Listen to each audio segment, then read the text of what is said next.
Hello students, welcome to gkmojo.com. Today we will discuss a very important topic, that is debt to GDP ratio. Okay, so let's start. First we will know the definition of it. So debt to GDP ratio is equal to total debt of a country divided by total GDP of a country. Okay, so the debt to GDP ratio is the metric comparing a country's public debt to its gross domestic product, यानी कि its income. By comparing what a country owes with what it produces, the debt to GDP ratio reliably indicates that a particular country's ability to pay back its debts. And you know, debt to GDP ratio is expressed as a percentage. Okay.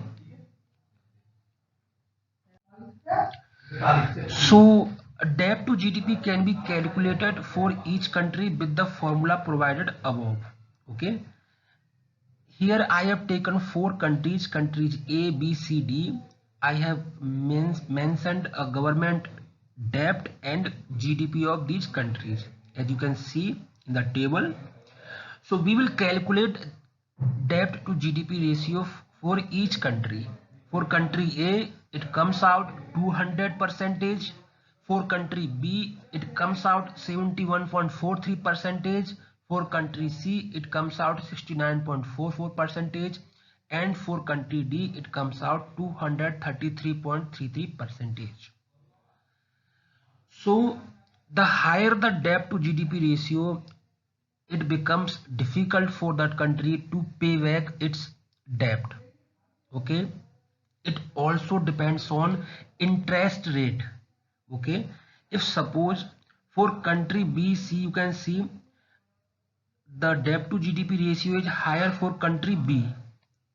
Okay, around 2% higher than country C, but the economic health of country B could be better than country C by a simple fact that suppose country C have taken the debt with a higher interest rate, suppose 10%. Okay, and for country B the interest rate is just 1% or 2%. So just by seeing the debt to GDP ratio, don't come to a conclusion, because it also depends on the interest rate of that debt. Okay, but generally the countries with higher debt to GDP ratio have higher chances of going default, going bankrupt, okay, compared to countries with lower debt to GDP ratio.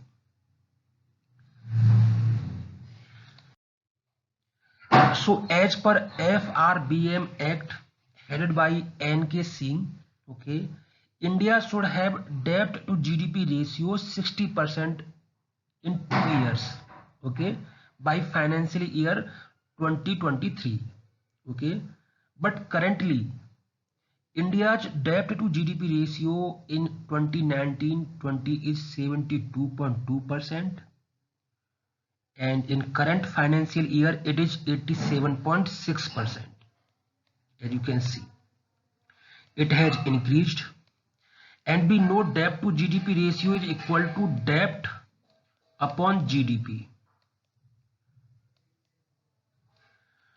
So here this ratio have increased, and the main reason behind it is lower of GDP, not the debt. So due to COVID-19 pandemic, GDP has collapsed. Okay, and of course if higher borrowings by government, so these two reasons are the factor of increasing debt to GDP ratio of India. Okay, so currently India's debt to GDP ratio is 87.6%, and to make it 60% now seems quite difficult for our country. Okay, so now we have know that a high debt to GDP ratio is undesirable for a country, as a higher ratio indicates a higher risk of default. Okay, a country can go bankrupt, In a study conducted by the World Bank, a ratio that exceeds 77% for an extended period of time may result in an adverse impact on economic growth. Okay, so you know, higher a country's debt to GDP ratio, higher its risk of default, going bankrupt. Okay, so this is the scenario. But if we talk about Japan, its debt to GDP ratio is quite high. Still, it's not going to be bankrupt. Okay, it's not going to default. Why? So as we have discussed above, a high debt to GDP ratio is undesirable. However, a high ratio is acceptable if a country is able to pay interest on its debt, okay, without refinancing or adversely impacting its economic growth. If a country can pay back the interest on its debt, then for it, high debt to GDP ratio is not going to make any difference. For example, Japan's debt to GDP ratio was 253% in 2017. It was higher than the default country Greece, which was 177%. Although Japan's ratio is significantly higher compared to other countries, analysts put the country's risk of defaulting extremely low. Japan is able to sustain and remain afloat despite a staggering ratio due to the fact that, so here comes the main part, most Japanese government bonds are held by the country's citizens, resulting in extremely low interest rates. Okay, so Japan can pay back their debt because very low interest rates, sometimes even negative. So what Japan does, the Central Bank of Japan issues government bond and creates demand of it, and the citizens of the country purchase those bonds.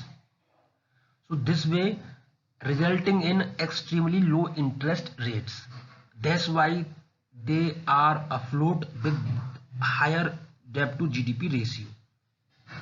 Okay, so that's all in this video. I hope you liked it. Thanks for watching and visit us at gkmojo.com. Thank you.